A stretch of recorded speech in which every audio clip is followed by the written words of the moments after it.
রামকৃষ্ণ ও সারদা মার 10টি উপদেশ। নমস্কার বন্ধুরা, সেবাদৃষ্টি চ্যানেলে সকলকে স্বাগত জানাই। বন্ধুরা, শ্রী রামকৃষ্ণদেব পরমহংস জন্মগ্রহণ করেছিলেন 1836 সালে 18ই ফেব্রুয়ারি, আর ঠাকুর দেহ রেখেছিলেন, অর্থাৎ ওনার মৃত্যু হয় 1886 সালে 16ই আগস্ট। পূর্বাশ্রমের নাম গদাধর চট্টোপাধ্যায়। গোটা পৃথিবী তাকে মনে রেখেছে ঊনবিংশ শতাব্দীর এক প্রখ্যাত ভারতীয় বাঙালির যোগ সাধক হিসাবে, দার্শনিক ও ধর্মগুরু হিসাবে। সারদা মা দেবী ছিলেন ঠাকুর রামকৃষ্ণদেবের সাধন সঙ্গিনী ও ধর্মপত্নী। রামকৃষ্ণ মিশন বা রামকৃষ্ণ মঠের শঙ্খজননী। ভক্তরা তাকে শ্রী শ্রী মা বলে ডেকে থাকে।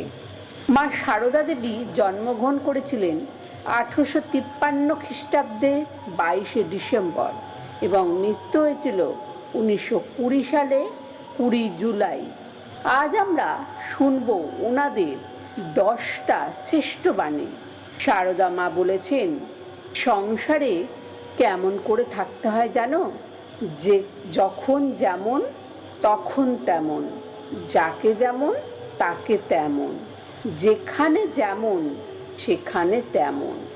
ঠাকুর শ্রী শ্রী রামকৃষ্ণদেব বলেছেন, একমাত্র ভক্তির দ্বারাই জাতিভেদ উঠে যেতে পারে।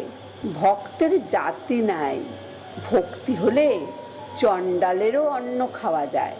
যখন ঠাকুর একদিকে এ কথা বলছে, তখন সারদা মা বলেছেন, বিশ্বাস নিষ্ঠাই মূল। বিশ্বাস নিষ্ঠা থাকলেই হয়। শ্রী রামকৃষ্ণদেব বলেছেন, ঈশ্বর এক, তার অনন্ত নাম ও অনন্ত ভাব।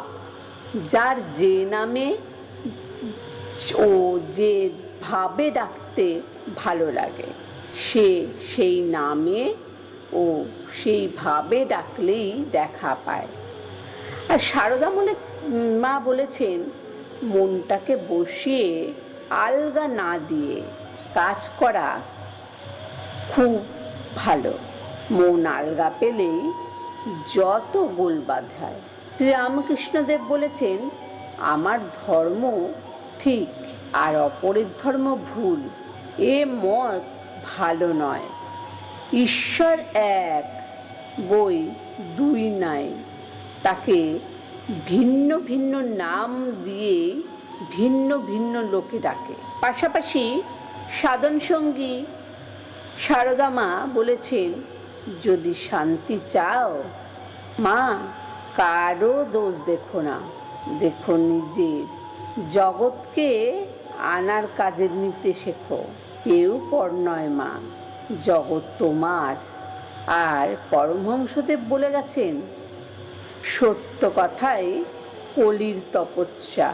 সত্যকে আট করে ধরে থাকলে ভগবান লাভ হয়। সত্য আট না থাকলে ক্রমে ক্রমে সব নষ্ট হয়।